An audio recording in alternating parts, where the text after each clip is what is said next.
Good afternoon, everybody. Thank you all for coming. Hope you've had a nice weekend.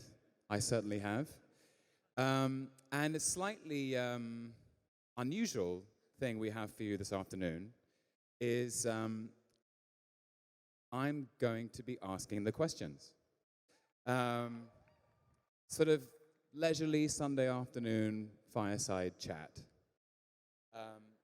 And my fireside chat companion is an actor I've worked with before, but never, even though we share a place in the Marvel Universe, Some of you have probably taken your picture with her already. She's been in so many movies you love, including the Marvel ones. Ladies and gentlemen, it's my great pleasure to introduce Elizabeth Olsen, Wanda Maximoff.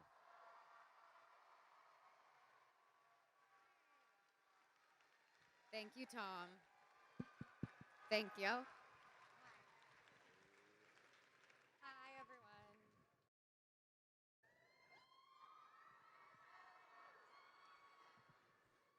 Yeah. Whoa, you got a lot of Loki horns in the audience.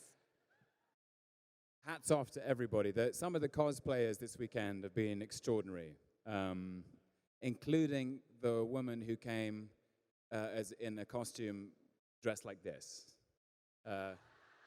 Literally? Someone dressed like you? Blue in jumper, navy? blue jeans, gray boots, glasses. That's hilarious. It's kind of amazing. That's incredible. There was a bear dressed like this. All kinds of things. Anyway, listen. That's very cool. I got to do my job now. Hi, Lizzie. Hi, Tom. So, we made a film together. We shot it. Well, how long ago now? 4 years ago. Almost exactly to the day. Yeah, because it was fall. Yeah, in the autumn of 2014, called I Saw the Light. Yes. We got to work in Shreveport, Louisiana. Yep. Anyone from Louisiana? Cool, 3. That's great. And we had a great time working with each other. Yeah, and great. I had just finished doing Age of Ultron and was about to do Civil War. Yeah. And I was asking you all about your experience for the last 5 years playing Loki. So, I was doing my homework for this chat. And what's amazing is, obviously, we played Hank Williams and Audrey Mae Shepherd in I Saw the Light. We played husband and wife. They had a very tempestuous relationship. But Lizzie and I have never actually spent a single day on set of a Marvel movie together. Yep. And you'd think there aren't that many points of connection between Loki and Wanda, but I realized. What did you realize? I realized this. So Loki, correct me if I'm wrong, Loki is indirectly responsible, or in some roundabout way, for the initial Powers. enhancement of Wanda. That's correct. Because of the scepter, Yes, and the Mind Stone. Mind Stone. The Mind Stone being The thing that gave me power and yeah. my brother Quicksilver. Too bad. That was sad. That was. We lost him too, you guys. So that basically the scepter which Loki wields in Avengers 1, which contains the Mind Stone, and with which Loki controls the minds of Eric Selvig and Clint Barton, is the very same Mind Stone that gives Wanda her power. True. Connection point 1. Very cool. Very cool. And my second point was a slightly more psychological one, Yeah. which is that they're both connected by trauma Yes. and loss, Yes. that they both feel alone in the universe. Yes. And they both have a brother. Yes. Well, had. Yeah. I know, again, jeez. Yeah. And I thought that was really interesting, because in a way they're both sorcerers, or their powers aren't. Both Loki and with Wanda, there's no vibranium, there's no iron suit, there's no celestial hammer of any kind. It's powered by a lot of rage and emotion and sadness, which we get to do. We get to have a lot of rage and emotion and sadness. I thought that was really interesting as an acting thing, and that actually these are two people who have very complex minds, and that of all the Infinity Stones, the Infinity Stone that they are interested in is the Mind Stone. That's a great connection, Tom. You know, I was really thinking about this last night. I like that. And then I was thinking of the journey. I kind of did I went back and watched. So your first appearance is the end of The Winter Soldier. Is that right? Yes. We appeared at the tag scene at the twins, end. Yeah. And we were being experimented on by Hydra. By Strucker. By Strucker. That's right. Yes. With the Mind Stone. Yes. I feel like I'm taking an exam. He's writing a thesis, and it's a good one. These traumatized siblings of different points. Anyway, that's really was my point. I was thinking, how do I connect these two characters, apart from the fact that it's Hank and Audrey? But actually, they have this, here we are at we're at the same place as you are, which is having seen Infinity War, and these 6 Infinity Stones, and actually the Mind Stone is the thing that connects these two. And also a sense of, I think, sacrifice, because I think the thing you have to do at the end of Infinity War is a kind of sacrifice. Yeah, I would agree. And arguably Loki makes a similar one.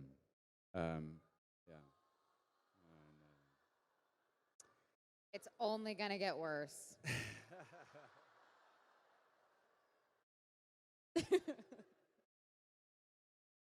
So here's what I was wondering, process-wise.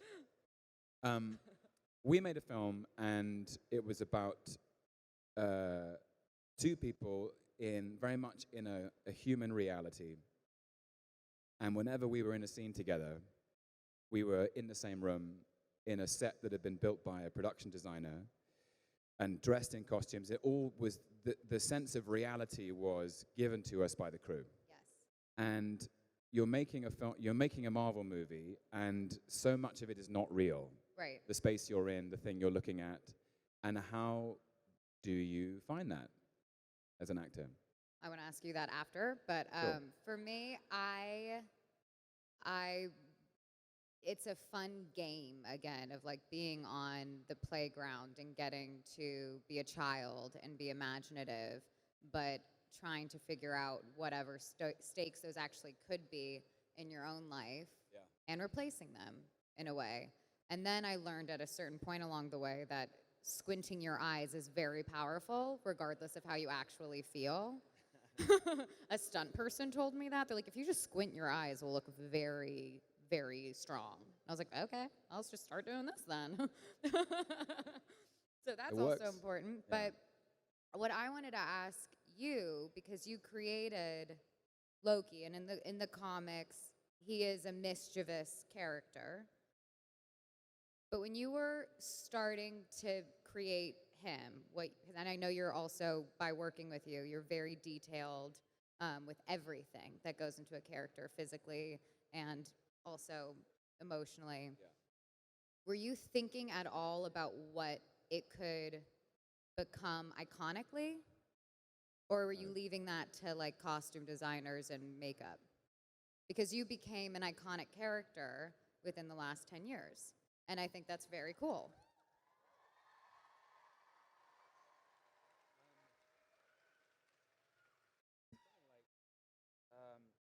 Honestly, it was like coming at the character for the first time. I just found him so interesting in that, first of all, he's an archetype that's been around for 2 going on 3 millennia. I don't know how far back exactly the Norse myths go, but the Scandinavian folklore has been around for, for as long as almost the Greco-Roman folklore. So Loki is a figure in the collective unconscious. Do you mean literally, like in Norse mythology? In Norse mythology, there's something named Loki. Loki, he's a god, and he's the god of mischief. I just thought it was a comic. Yeah. You learn something new every day. Did you follow up on your Norse mythology? I did. I read some. Yeah. Yeah. What was really interesting for me was reading the Norse myths and figuring out who Loki was and Odin and Frigga. You all probably know the days of the week are named. 3 days of the week are named. Thursday is Thor's day. Wednesday is Odin's day, and Friday is Frigga's day. You're going to change everyone's calendar right now. Everyone's going to go home, and they're going to be like, I want a Thor-themed calendar. There's no Loki day. Yes. Fantastic. That's awesome. So in the Norse myths, actually, there's a really tremendous, and I know some of you have asked me to sign it this weekend. Neil Gaiman has written a new anthology of the Norse myths, and there's lots of stories about Loki and Thor, and Loki always was somebody in the company of the gods. They didn't trust him, they didn't particularly like him, but they knew he was necessary. And when they were really up against it and they couldn't think of a solution to a problem, a hand would go up from the end of the table and they go, okay, Loki, what have you got? What's your plan? And it would be completely out of left field, very strange, illogical, irrational, and chaotic.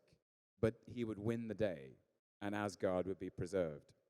And I thought that was the idea that chaos is something that we sometimes need, that we like things to be ordered, and actually there's this character that we've invented to exist in our minds who represents chaos and mischief.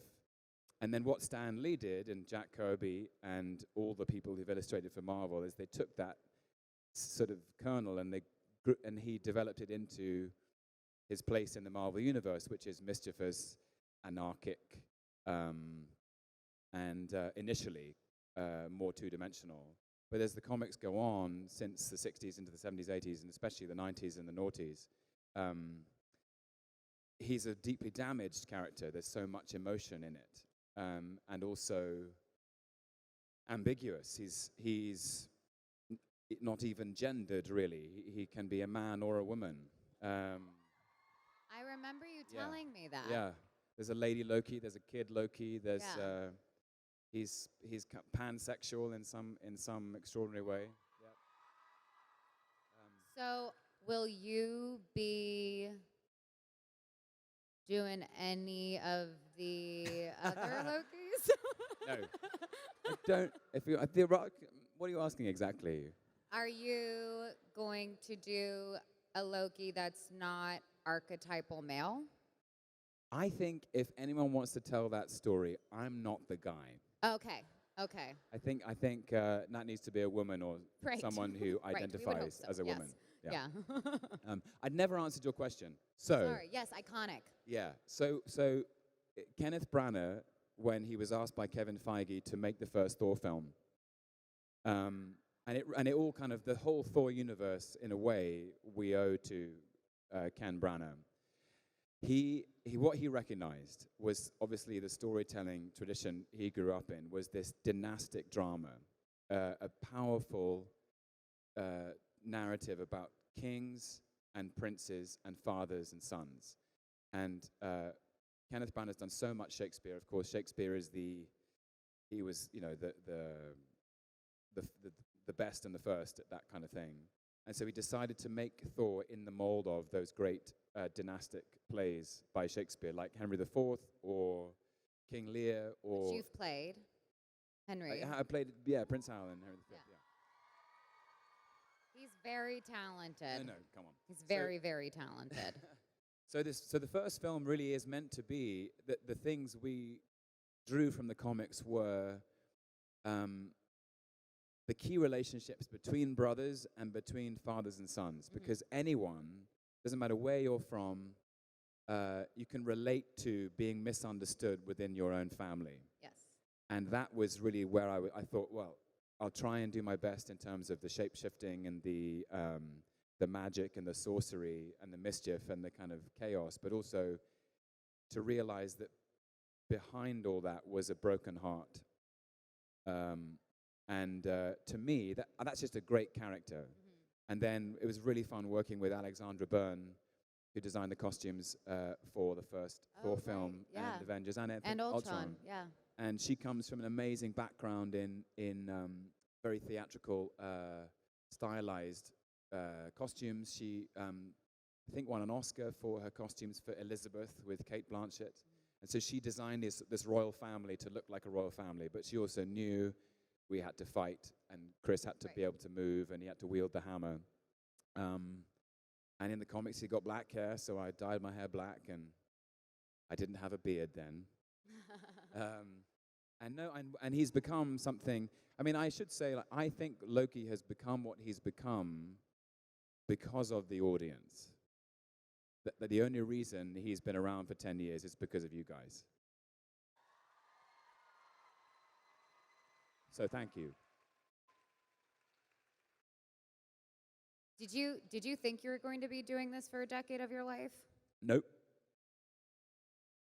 I did not. I really didn't. Does it get more fun to you, or does it become harder because you feel like the stakes keep needing to meet a different level, or is it the same process each time you go back in the wig?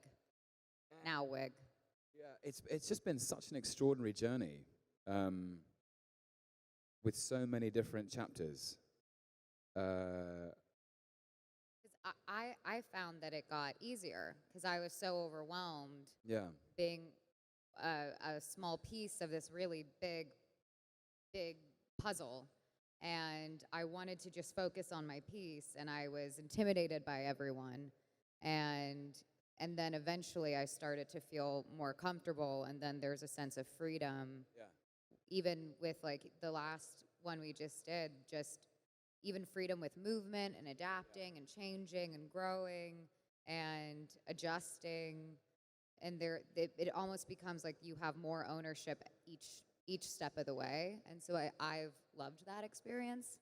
I think it's also, isn't it, understanding the process behind making these films, and as I think everybody at Marvel, I think they take huge confidence with every new leap.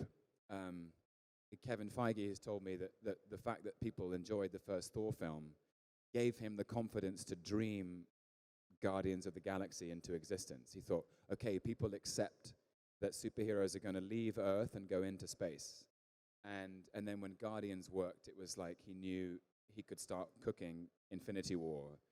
I think so. As Marvel have grown in their extraordinary and unprecedented creative confidence, I think I felt more confident in their processes. I mean, it's so easy to rewrite your own history. I remember being terrified making the first Avengers film because it wasn't a given that it was going to work. It only worked based on how hard we worked to make it work, if that makes sense. And everyone here, that's why it worked also. That's right. Yeah. The fans to continue to show up. Yeah.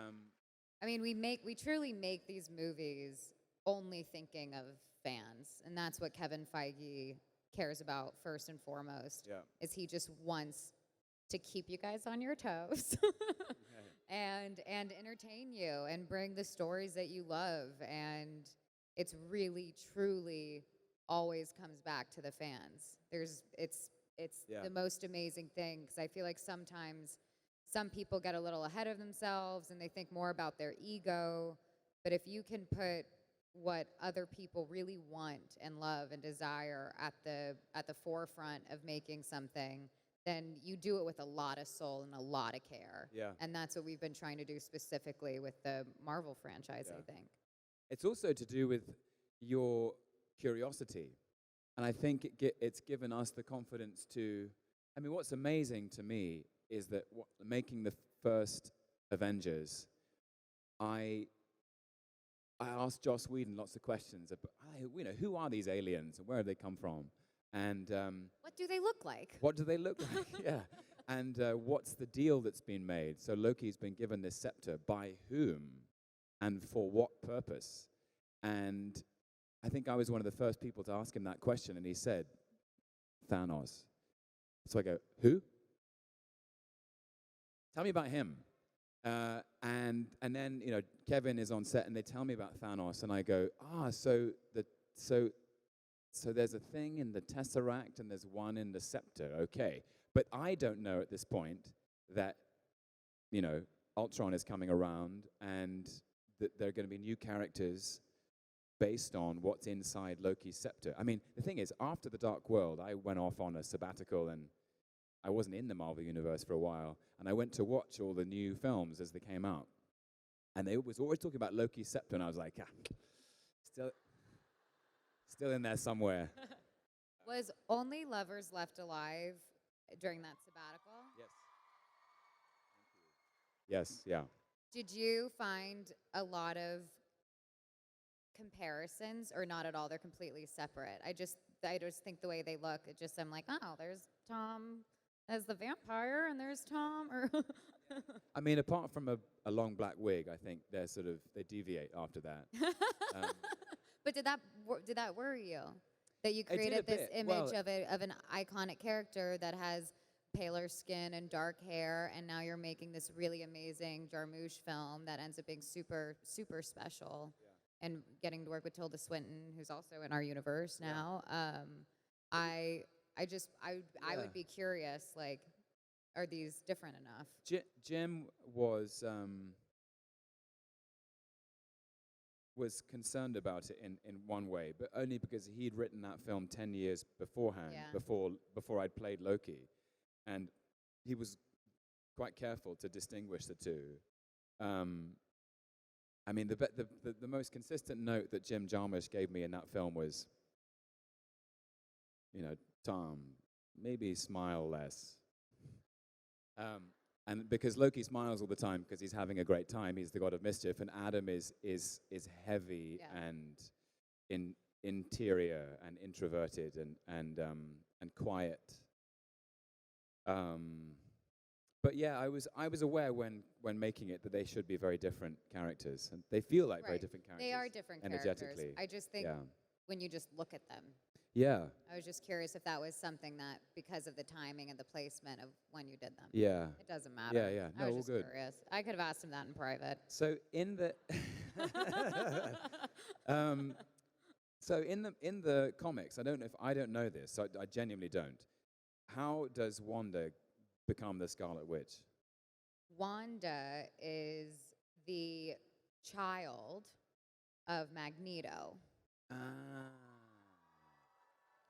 But Wow. so she was raised by a different family. Right. So that she wasn't aware of her own powers. Yeah. And then once she finds out that Magneto is her father, he tries to take her in, and that's how that begins. She was born a mutant.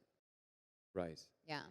So she's not actually a witch. So Joss, because X-Men was not our property, Joss had to create a world, because Scarlet Witch does go in between the comic books, between X-Men and Avengers.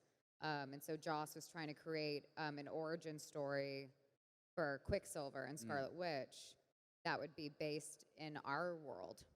Right. And so that's where it became the Hydra human experimentation because of anger from their family being bombed repeatedly in Sokovia. Yeah. But it also gives you so much, I think. Yeah, as opposed to just like, I'm a mutant, like, which means a lot too. I'm not saying that, but I'm really not saying that.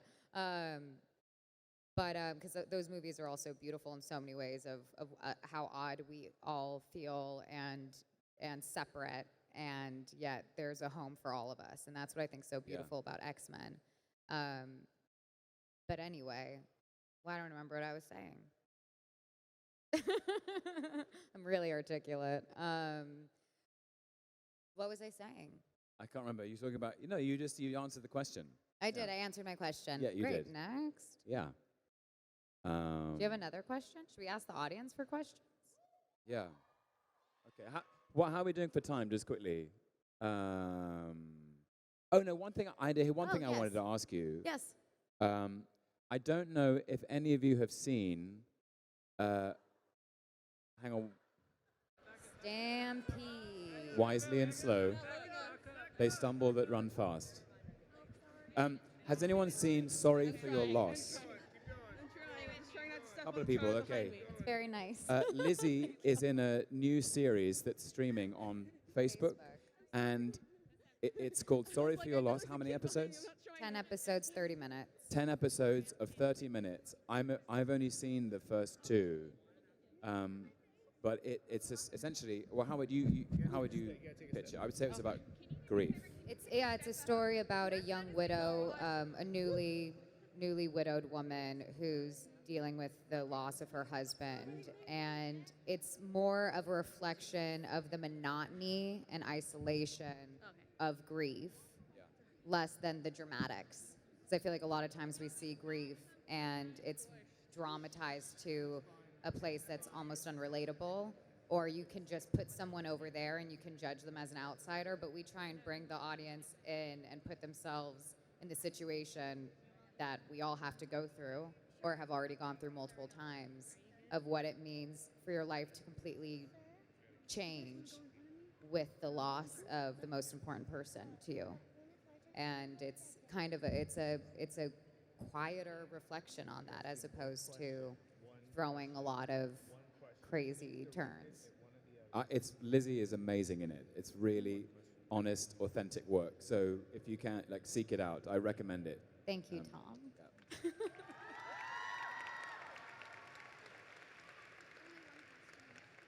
There's no yodeling in that one, sadly.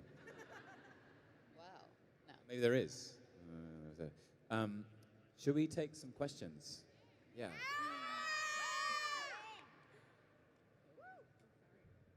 Hi, I love you both so much.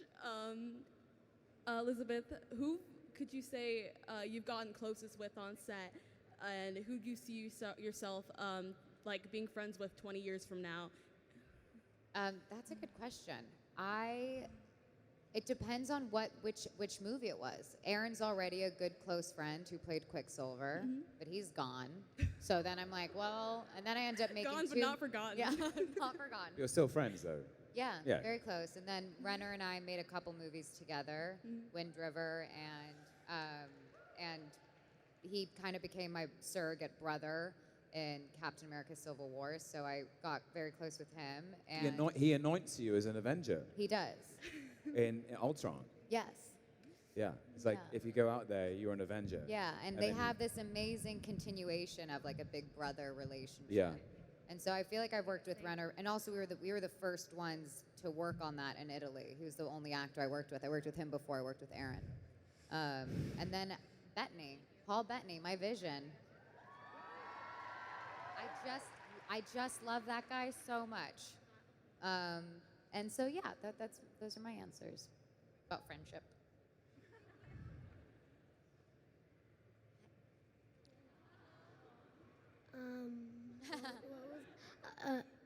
Is Tom? Wait.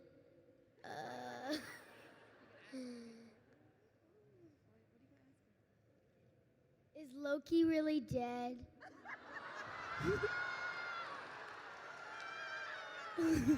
Or is he still alive? Yes. Because he did go to the back for a little while. Say again? Is Loki really dead? No, I heard that bit. Because he went to the back of the ship and then came back. Oh, he went to the back of the ship, I see. Listen.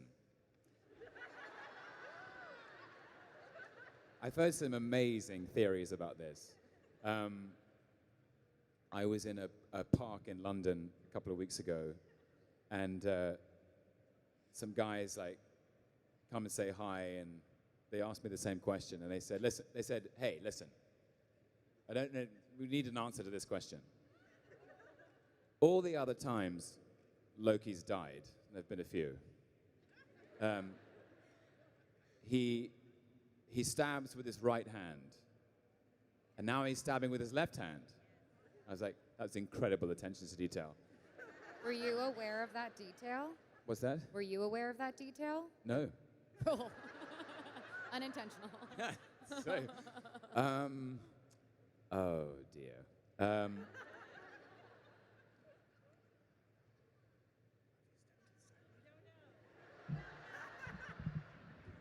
I mean, what's your name, sir? Jacob. Jacob. Your guess is as good as mine.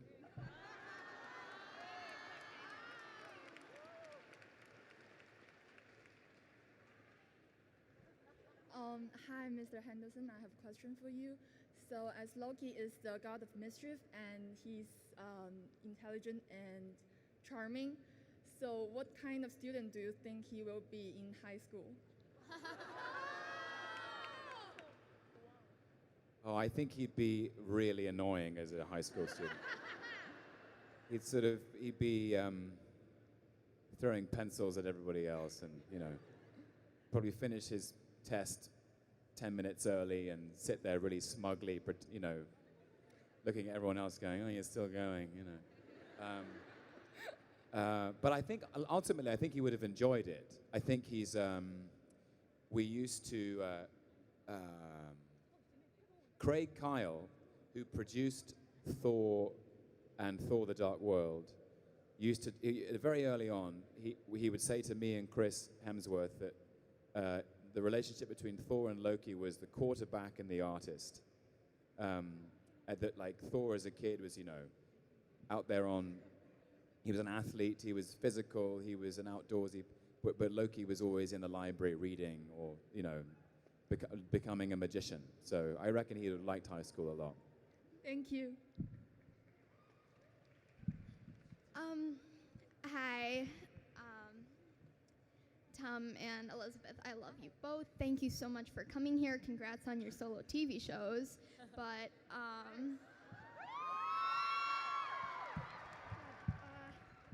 do you adjust this thing? So my question is for Elizabeth. Yes.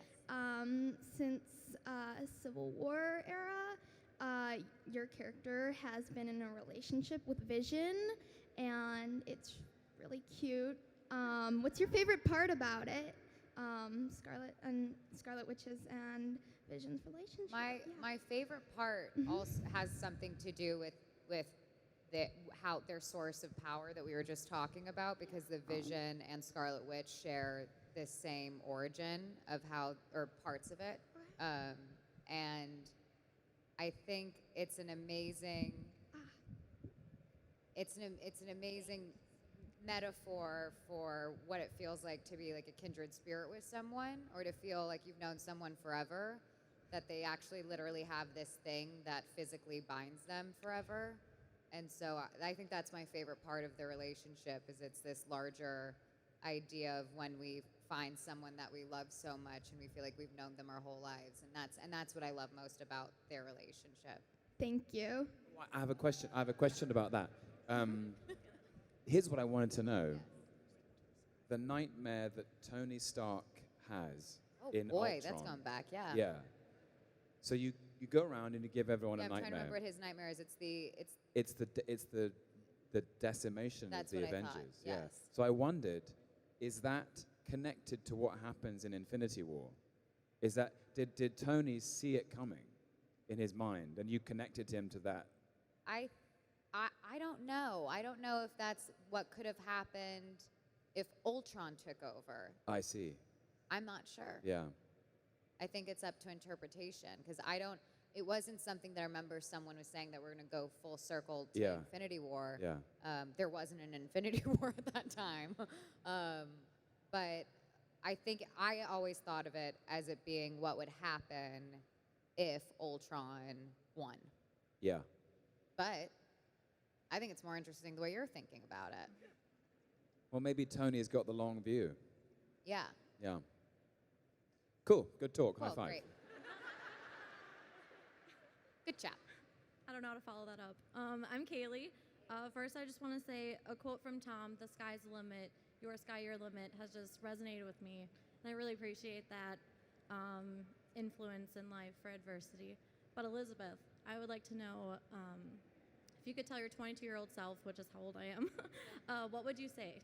Just influence or any advice? What would I say? God. To just really not sweat the small things that create an obscene amount of anxiety. And anxiety is horrible.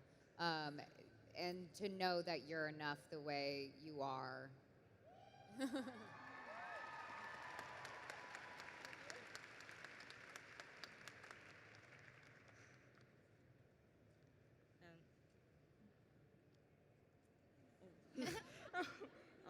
Hi. Hi. I am not good at English, so please understand. Especially I'm nervous. I'm very not good at English. Did Loki sit on the Grandmaster's chair in the Sakar? Again, did Loki sit on the Grandmaster's chair? Yeah. The one. So said. Translate. Okay. You know the one. The chair when Thor got to the Sakar, the same Yes. chair. Yes. Did Loki sit on that chair? No, he didn't. He says in the movie, he says, I didn't get a chair. Ah. Thor says, when they see each other for the first time, this is in Ragnarok, Loki's sipping a Sakarian cocktail, and his entry into Sakaar seems to have been remarkably smooth. And Thor says, "Where's your chair?" And Loki says, "I didn't get a chair. I don't know why." At first time? And At what? 처음부터 그랬네요. 처음부터 그랬네요. From the beginning? From the very beginning? And I think so. Yeah, I think. But the way Taika saw it was that. Shout out for Taika Waititi. Taika said that Loki gets beamed up to Sakaar, 3 or 4 days before Thor does, and he's so smooth talking. He just kind of gets around the contest of champions. He doesn't have to fight. He just gets in the elevator straight up to the top of the tree and just has a really easy ride. I don't know why, but he does. So there we go. No chair. Thank you. Thank you. Hi, Tom. I'm Kashin from China. And first of all, thank you for being here. And I love you both, especially you, Tom. And my question is... I know. I love you. Well aware. And my question is there any chance for us to see Loki and Scarlet Witch fight each other or cooperate with each other? I know there still remains a little hope in Marvel Cinematic Universe, because what about the TV series that declare about these two characters? And Well, this is the thing. When I was doing my homework about Wanda, I was like, that's so interesting that the scepter is the thing that makes Wanda Scarlet Witch. And when we were doing press for I Saw the Light, people would ask us who would win in a fight between Loki and Wanda. And I always said me. Yeah, obviously. But it made me think, like, I wonder who would. Right. But only Genuinely. because you probably would, though. Because but we have, in the comics, Loki wins at the front. Well, I wipe out half a universe in the comics. But what I So, find interesting... Loki that. I mean, what's interesting is because you've got all of the powers that the Mind Stone has given you. Yes, but she notoriously has a hard time controlling them. Ah. And emotion is her most powerful tool. I can't control your fear, only my own. Wow. Tom's quoting Scarlet Witch. But, yeah, that's really interesting. Sorry, I was just thinking about how it would be. But I don't know if we're fighting anytime soon.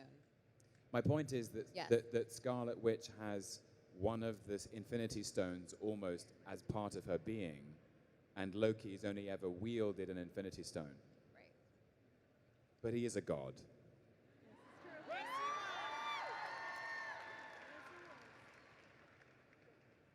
Hello, I'm Nika. My question is for both of you. Is there any movie or TV show moment that always makes you cry?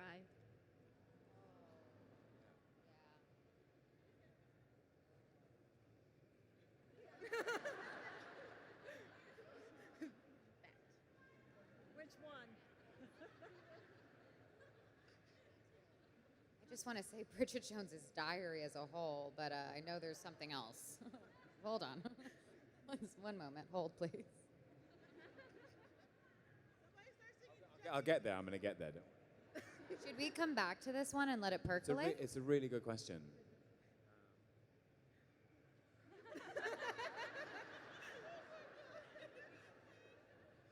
Next question. I could think of so many, actually. Oh, Gone with the Wind. Oh, that's what it is. Sorry, it just came to me when he says, "Frankly, my dear, I don't give a damn," and it's that there's that part, but then there's the part where she loses the baby and she's pregnant, and I just can't handle that. I think I cry, and then there's another when she decides I'll never go hungry again. There's that part. Gone with the Wind has me.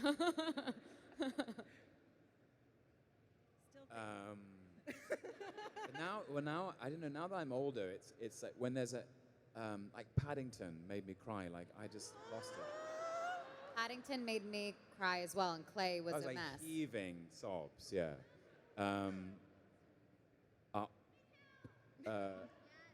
Inside Out just wept. Toy Story. when it's like there's this reconciliation of sadness and happiness, and that those two things are part of life. I think I cried when the new Star Wars came out, the first one. Yeah. Just because I was so excited for there to be So another exciting, one that yeah. reminded me of the old movies. Lion. Did you see Lion? With Deb Patel and Nicole Kidman. Oof. Couldn't start. I had to sort of pause it and have a break in that one. Yeah. Yeah. Moana. Forget about it. The ending of Moana, you guys, I listen to that music while I exercise, and I'm not joking. It's on my playlist when I work out. Moana is the most powerful thing out there right now. Are you happy with that answer? Yeah. Cool. Should we take 20 minutes to answer the next one? My name is Kaylee, and I love you both. Tom, your portrayal of Loki it speaks to me so much. And my question for you is, what is your take on, well, in Ragnarok, we kind of get to see Loki have a beginning of a redemption arc that kind of gets cut short in Infinity War, and I was just kind of wondering your thoughts on that.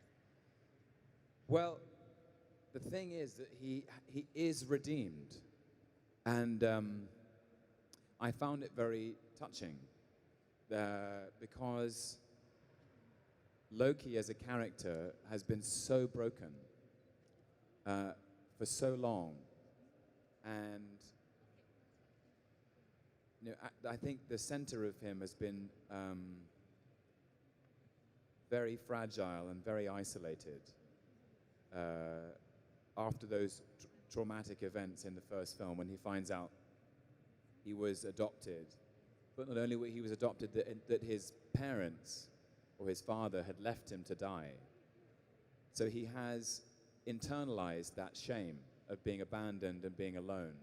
And then all of that shame is turned into something harder and angrier, which is why he becomes the villain he becomes. He comes down to earth. He tries to subjugate it.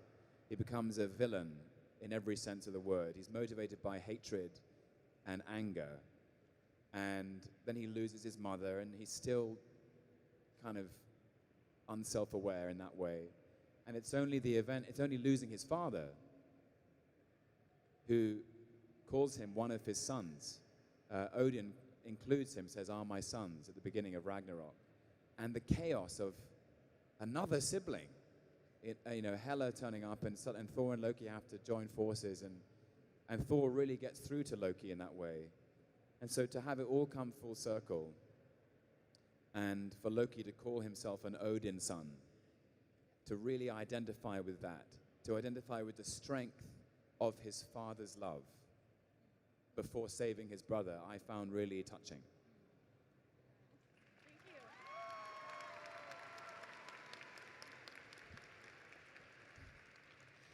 Hi. So this question is for both of you. If you and your character ever met, how do you think you would get along?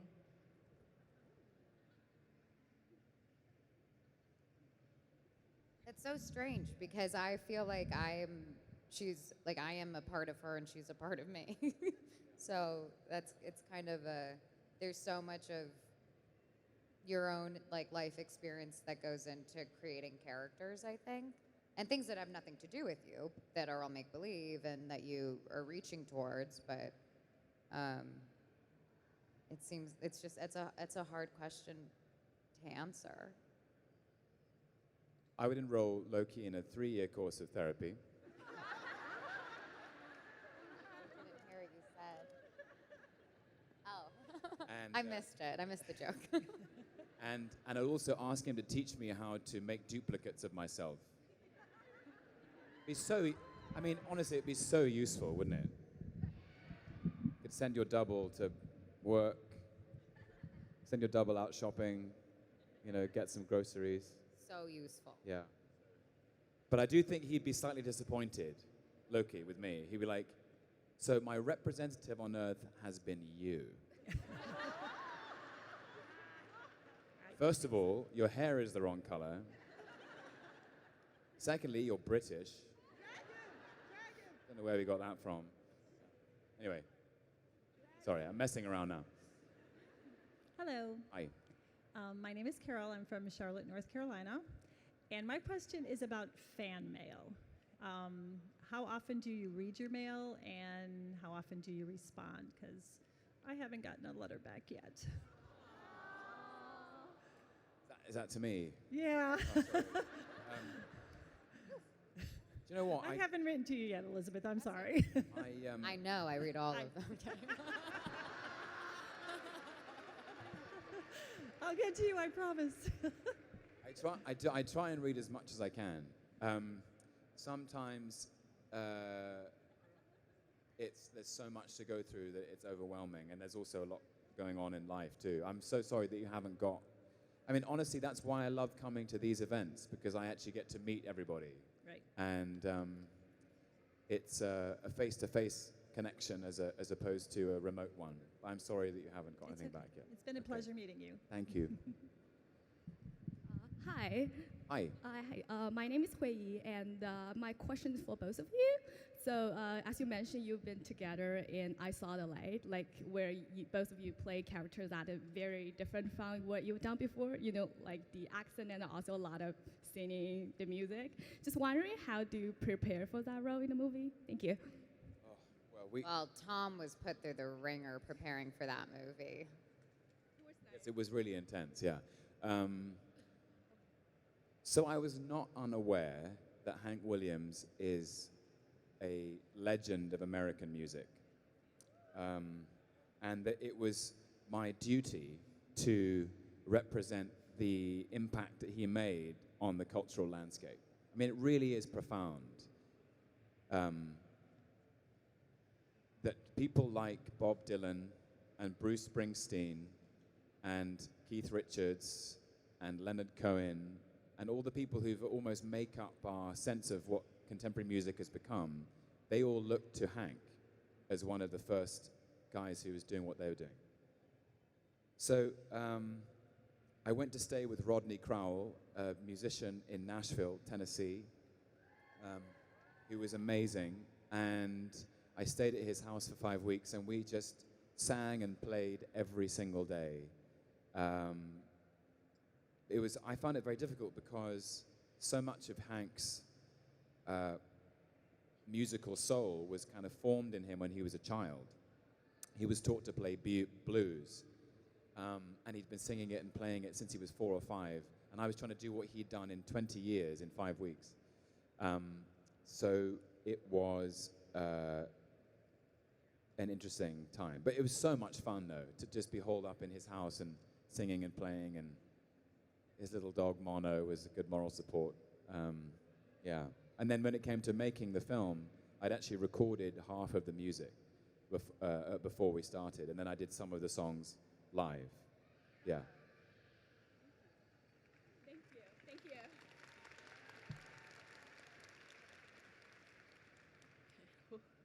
Okay, my name is Avery, and I come all the way from Canada, Saskatchewan, which is very far. But my question is, like, what was your reaction when watching the scene where the Hulk was throwing you around?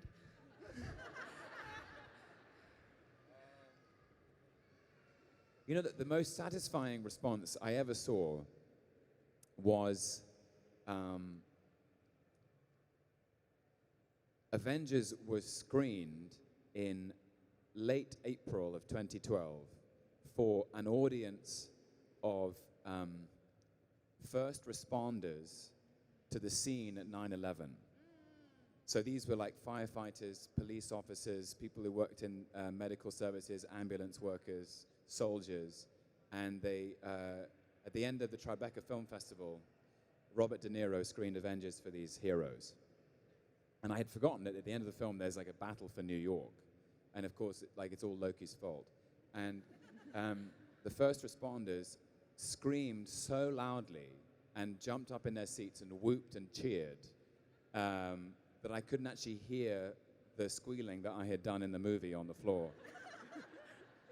And that's when I thought, I think the moment kind of works.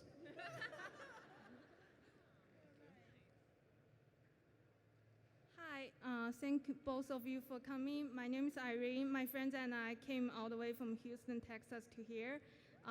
My question is, Tom, I saw you doing a lot of impressions of your co-stars in talk shows.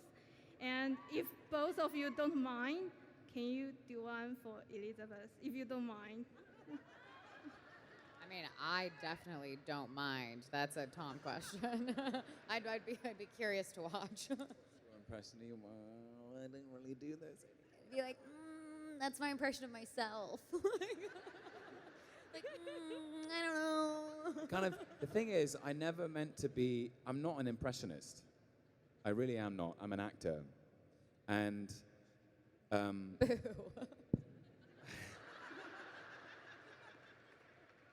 the thing about the impressions is that it started to become something that people expected more than the acting. So, and I'm conscious that out there, they're quite divisive, these impressions. So I don't really do them anymore. Yeah. I know that, sorry. Sorry about that. Whoa. What's wrong with you? Yeah. Come on. Yeah. So, and I couldn't do an impression of Lizzie. She's right here, so I couldn't do that. Sorry. Thank you. Thanks, though. Hello, Tom. My name is Emma. I just wanted to say thank you for being here. Not many people that I look up to come to Chicago, and I have been fascinated with your work for such a long time. Coriolanus was fantastic, and what you said to me when I spoke to you during the autograph session when I wanted to ask you about acting, you made me feel valid, and I didn't know I needed that. So thank you from the bottom of my heart, and I will never forget it. Thank you very much.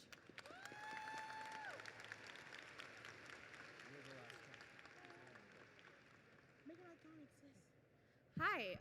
Oh, wow. Loud. Hi. I'm a little nervous. I'm Ida. I'm from Turkey. I quickly want to say you guys are amazing, and my friend Audra wanted me to say hi to you, Elizabeth. She's incredible. And my question is, what is your favorite improvised scene that made it into the movie? Any movie from the ones you filmed? The Marvel movies. Yeah, the Marvel movies. I think anytime I've been in a scene with Mark Ruffalo, he's making everything up. Except for the science part. The technical stuff, he just flubs all the time and he can't remember it. But everything else, every time he has like a funny line or he's like tripping or he's making everything up as he goes, and that gives me such joy all the time.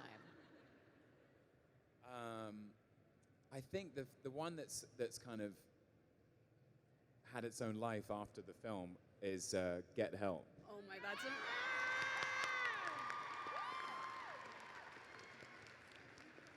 That was amazing. That was We literally just came up with it on the day.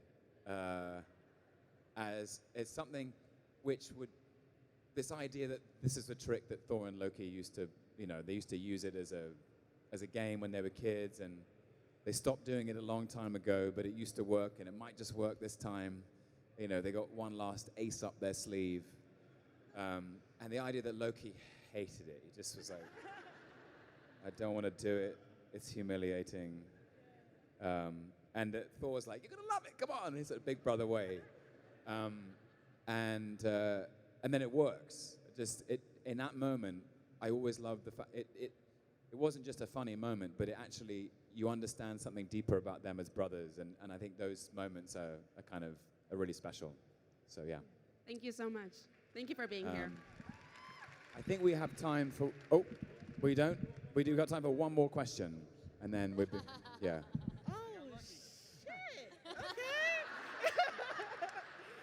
This is unexpected. Okay. Hi, Tom. Hi, Elizabeth. Hi. I'm Erin. I'm going to ask the same question I asked with Chris and Lee and Karen, which really affected everybody when I said this. I had an anxiety attack last week, and it kind of affected me being up here and coming to the con.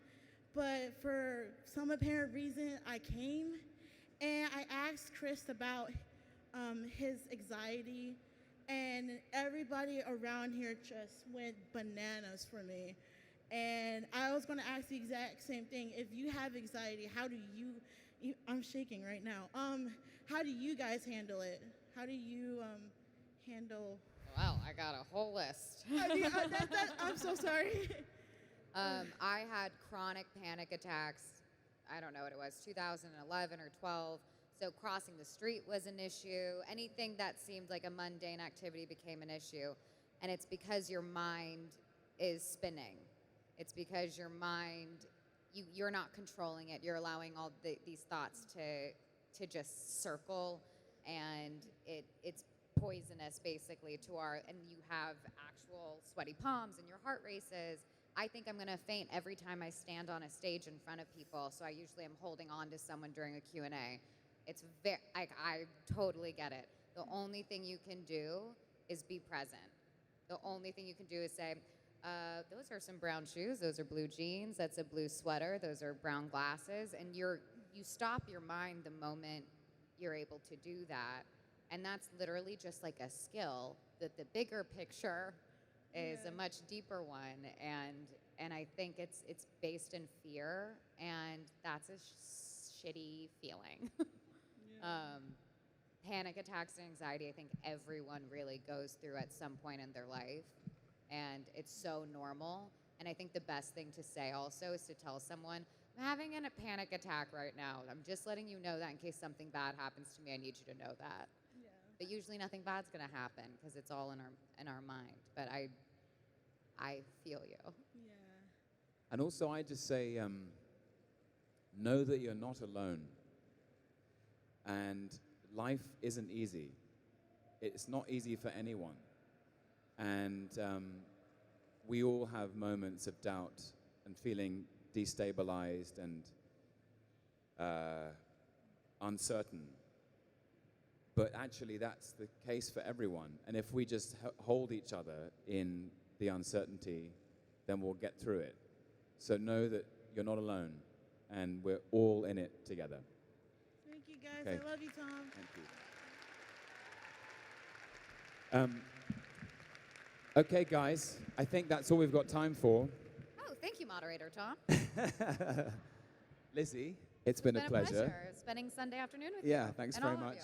Thank you to all of you.